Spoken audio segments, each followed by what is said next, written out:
Hi guys, my name's Owen, I'm from Scotland's Guided Tours. Now today I thought I'd bring you on a little walk around one of my favourite castles here in Scotland in Perthshire. It's called Huntingtower Castle, so let's go and have a wee look. Huntingtower Castle is located just outside the city of Perth.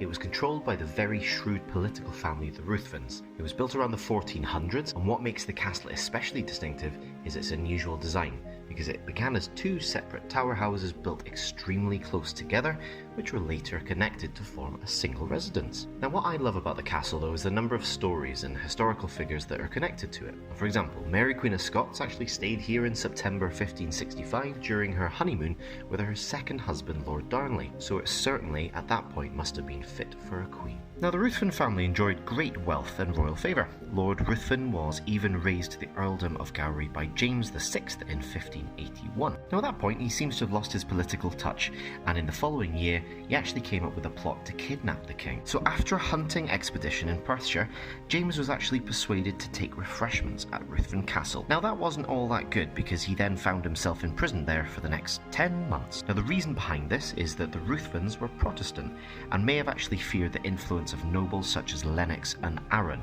who were Catholic sympathisers. Now this event was eventually known as the Ruthven Raid, and it wouldn't end well for the Earl, as he was eventually executed at Stirling in 1584 after the king had escaped. Now in the years after, the Ruthvens had clearly not learned their lesson, because they actually came up with a second plot to kidnap the king.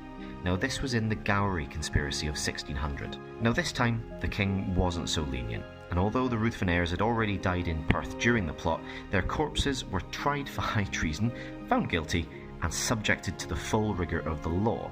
Now grimly, their dismembered remains were displayed in the time-honoured fashion at Edinburgh, Perth, Stirling and Dundee. Now the lands and titles of Ruthven after that were forfeit, and the very name was erased from the Book of Arms. So Ruthven Tower was then known as Huntingtower Castle, and in due course passed from the crown to the Murray Earl of Tullibardine. Now interestingly, for any fans of Outlander or particularly Jacobite history, Lord George Murray, one of the key Jacobite generals of the 1745 Rising, was actually born at the castle on the 4th of October 1694. Now over time it gradually lost its role as a noble residence, and by the 18th century it had largely been abandoned. There are of course a number of ghostly stories associated with the castle, such as the ghost of Lady Greensleeves, but that's a story for another time. Overall guys, it's a fantastic castle to visit, so I'd add it to your list. That's about all I've got for you today, so thanks very much for watching and listening, and I'll catch you on the next one.